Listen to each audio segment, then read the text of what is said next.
kemerdekaan. Free Aceh semuanya, gerakan Aceh Merdeka, kibai pun. Tapi titik berapa dia sampai riwang ke dia buat sejarah. Dan sejarah yang puduk ke dia warna dua draw yang betul lah dunia orangnya. Kerana iperah ya.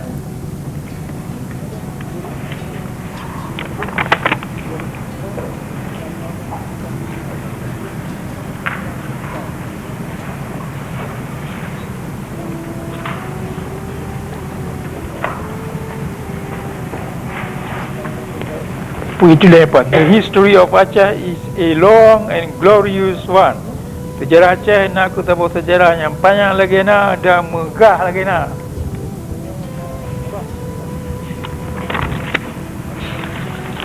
Ni ai pegah yang mana berkibar masa sekarang muda ada dina wilayah yang kita nyoman, yang kita kuasai, yang kita hana Sabang awalai. Jadi tiap-tiap nak sebut nama Aceh Merdeka ini sampai kita agak buat sejarah. Dengannya yang pudang dia orang dia orang. Urang di Pulau Bawah tengok aja masih.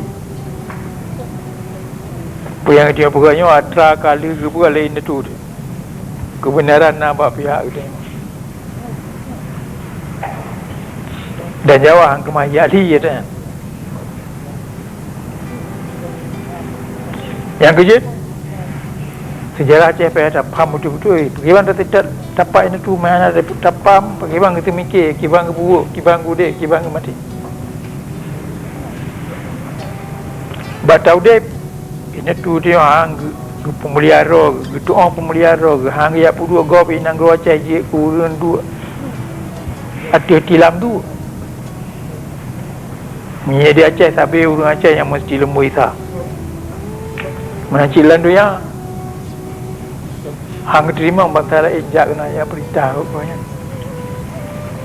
Dia mereka ejak sih gemuk perang. Nyaw udip nyaw laganya yang kita nyaw ya meruno kelai orang. Yang kemana perang menyati hana mentabau. Menyati hana terima perintah dan menyati hana ada tukar pakar hanya hana terima perintah.